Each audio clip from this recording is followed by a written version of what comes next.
Hello, everyone. We want to begin the next session. I hope everyone is well fed, food secure. I'd like to seize the opportunity to welcome all of you on behalf of the Israeli Forum for Sustainable Nutrition. I also like to say thanks to all the volunteers and all the members of the forum that have been working very hard behind the scenes to make this conference possible.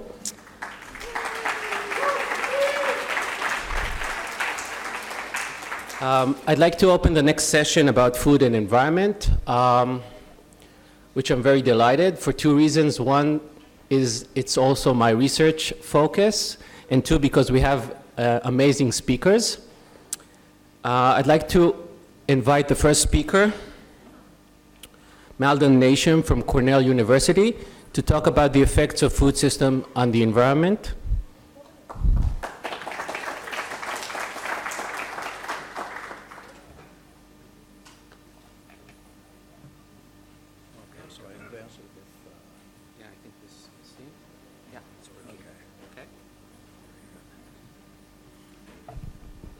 Thank you very much. It's a great pleasure to be part of this conference, and I want to thank the organizers for making it possible for me to be here.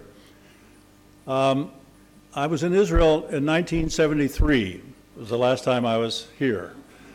And as I've come back, I've noticed a few changes have occurred since that time. But it is indeed wonderful to be back, and I've been very impressed with what I've had a chance to see so far. So I'm going to talk to you today about some issues on the food system and the environment. There's a lot of interest today in food systems. We don't talk so much about agriculture or nutrition, but we're trying to relate the system in which these things now come together. And the fact of the matter is we're interested in the whole activities that go from the growing to the processing to the consumption of food, which is really our definition of a food system. And we also are interested in sustainable food systems. How long can they be maintained? Are there something that's going to be possible for humankind to deal with for a very long period of time? And then my background is in nutrition, and so there's also an interest in can we have dietary recommendations that are in harmony with the environment and with sustainability.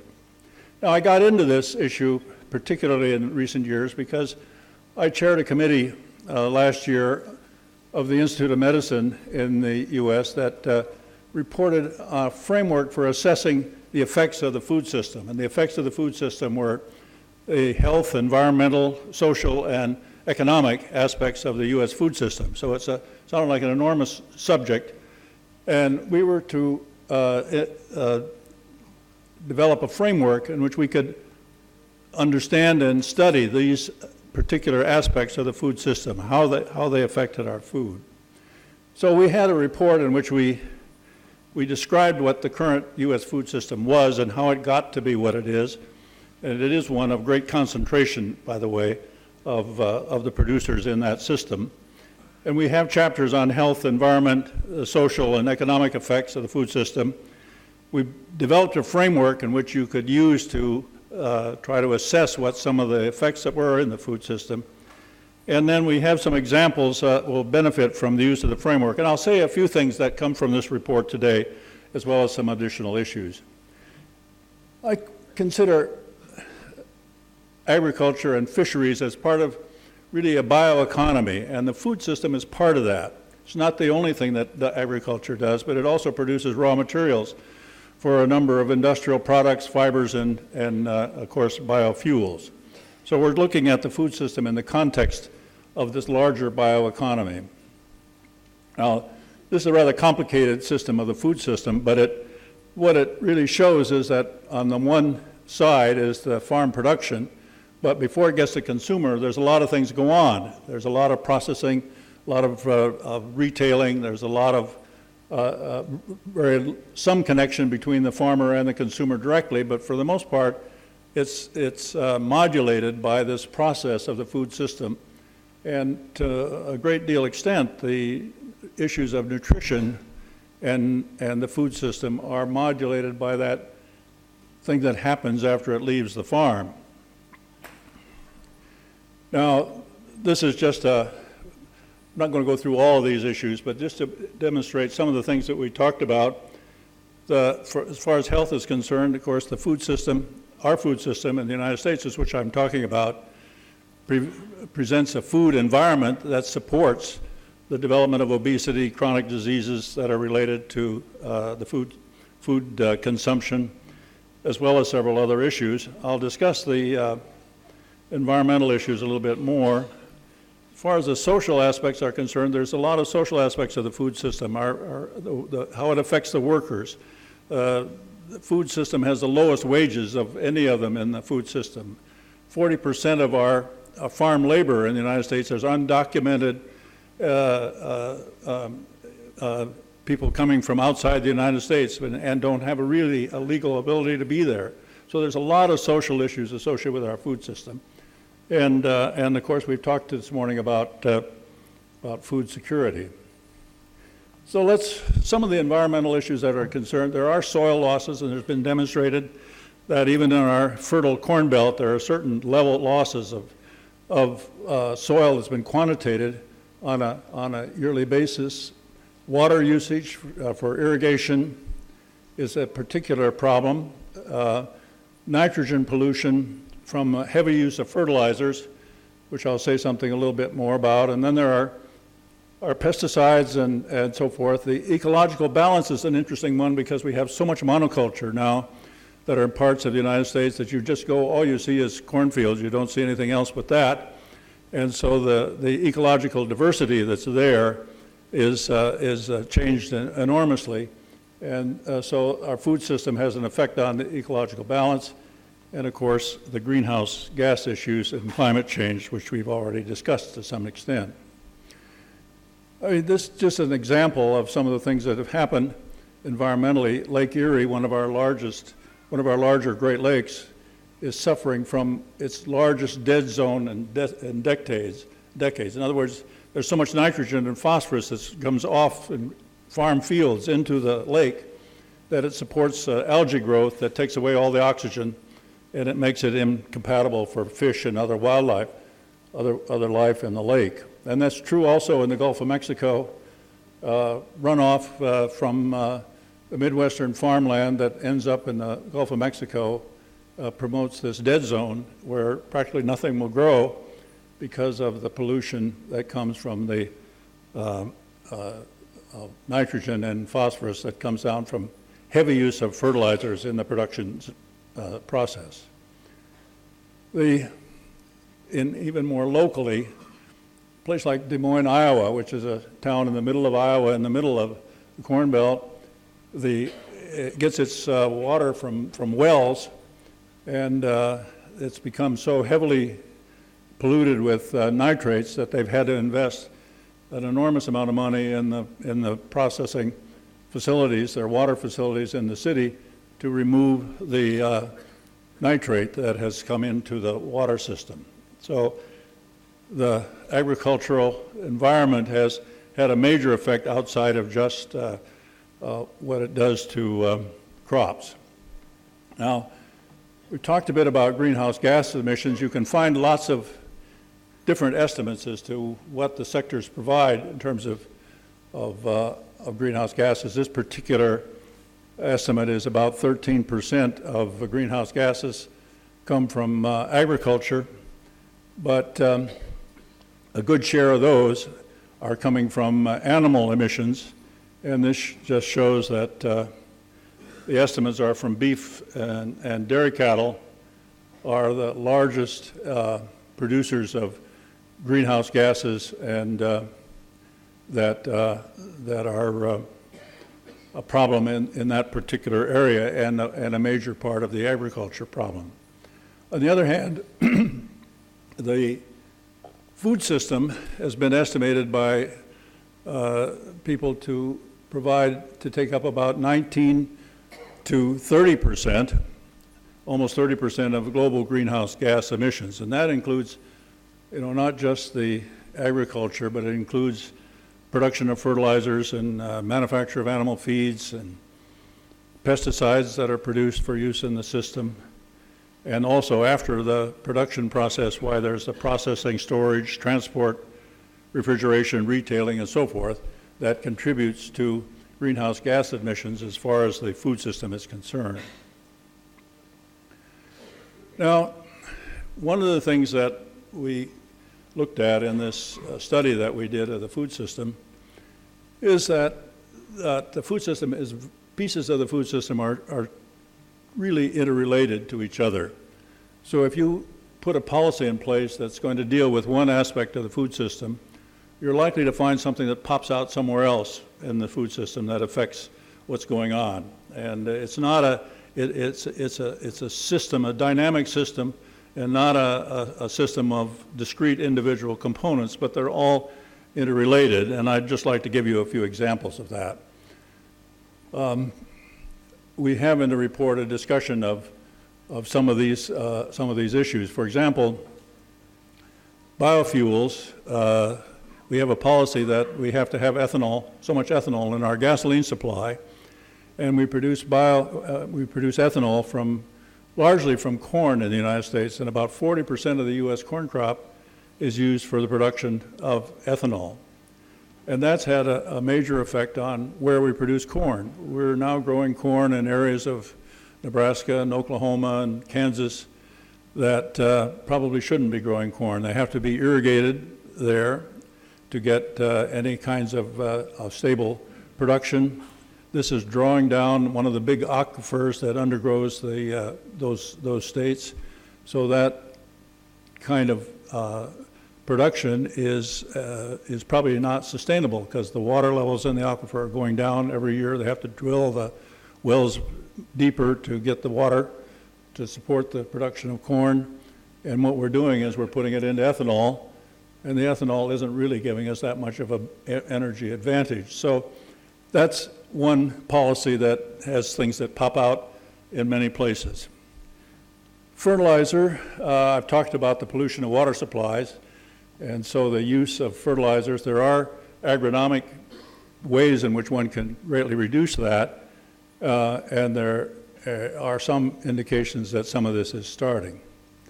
But even when it comes to dietary recommendations, there are some environmental issues that we often don't take into account.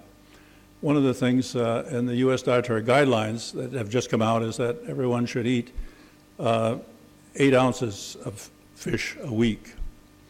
We currently consume about 4 as a population. So if we all ate 8 ounces of fish, we'd clean out the oceans in the world. We would have fish farming greatly increased with its own sources of pollution and its own environmental effects. And so it's a recommendation that's made by health interests without any real concern as to what that really means for the environment if everyone were to really follow that particular recommendation. And the same thing can be said for vegetable production. If we were to actually eat all the fruits and vegetables that we suggest that we eat, there would be a great change in the whole system that would have to be made to do that. We import already a great deal of our fruits and vegetables. They're products that are now being consumed year-round that we never used to consume in the wintertime when I grew up. But I can eat blueberries every day of my life, for example, which I like, but it has some interesting environmental issues associated with it.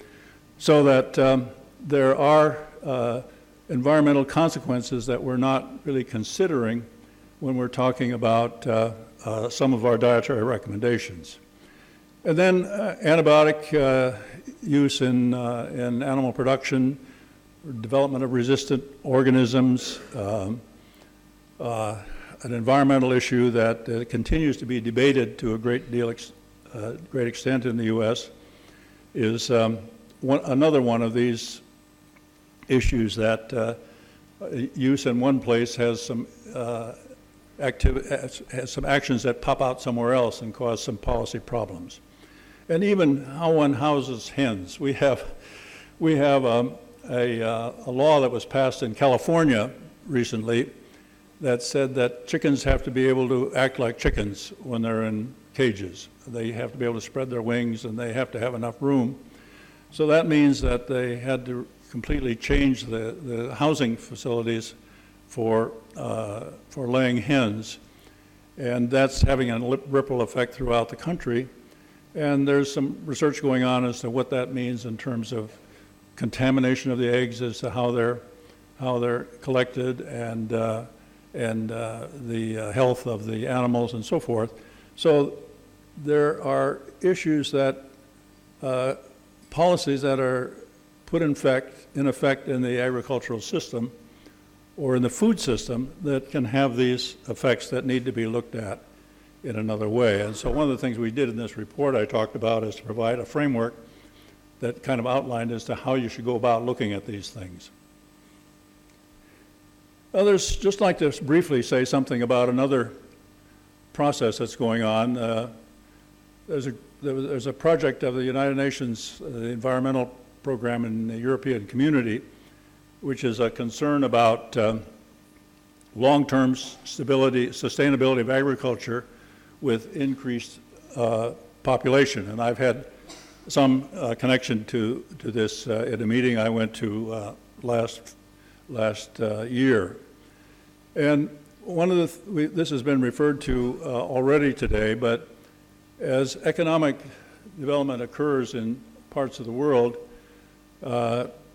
there's almost an inevitable increase in the interest and desire for the consumption of meat. So meat consumption, if it were expected to rise, say in parts of the Middle East, Africa, and Asia, in the next 15 to 20 years, it would put a great pressure on the desire for meat and for an increase in meat production, which has its own environmental issues associated with it. And this group at the UN, and this UN program, has been describing something they call natural capital. And natural capital, as they defined it here, is the stock of the natural ecosystem that includes the land, air, biodiversity, and geological resources that are available in nature. And they've listed here what the components of that natural capital calculation might be. And they've done studies in the European Union. They have some of them underway, some of them are completed, on livestock, palm oil production, rice, corn, and inland fisheries, among others, to look at the environmental and natural capital cost of the production of these kinds of foods. And this just shows what others have said, is that the natural capital intensity of the beef is much greater than it is for dairy and it is for poultry production. And one of the things that seems to come out of this is that if this demand for meat continues in the future, we might all just be eating chicken. So this group has tried to put an economic value on the natural capital cost of this kind of production. So what is one to do about all of this? One would like to have some kind of a understanding of the consequences of making dietary recommendations and so forth, and have policies in place that would allow some environmental considerations and sustainability considerations to be undertaken. But as Marion mentioned this morning, that's not an easy thing to do. She mentioned that the Dietary Guidelines Committee report last year had, in fact, said that we should lower the red and processed meat and sugar in our diets. And the United States Senate passed a resolution, sent a letter to the College of Agriculture, or to the Secretary of Agriculture, saying, better stay out of the sustainability business. We don't want to have anything to do with it. So this is a challenge that we're faced with. There are a great deal of environmental issues that are associated with our food system.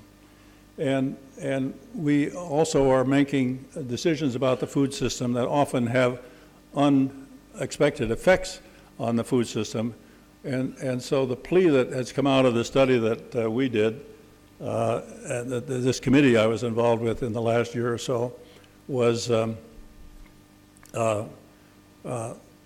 have a look at all the consequences in this system before you put certain policies in place.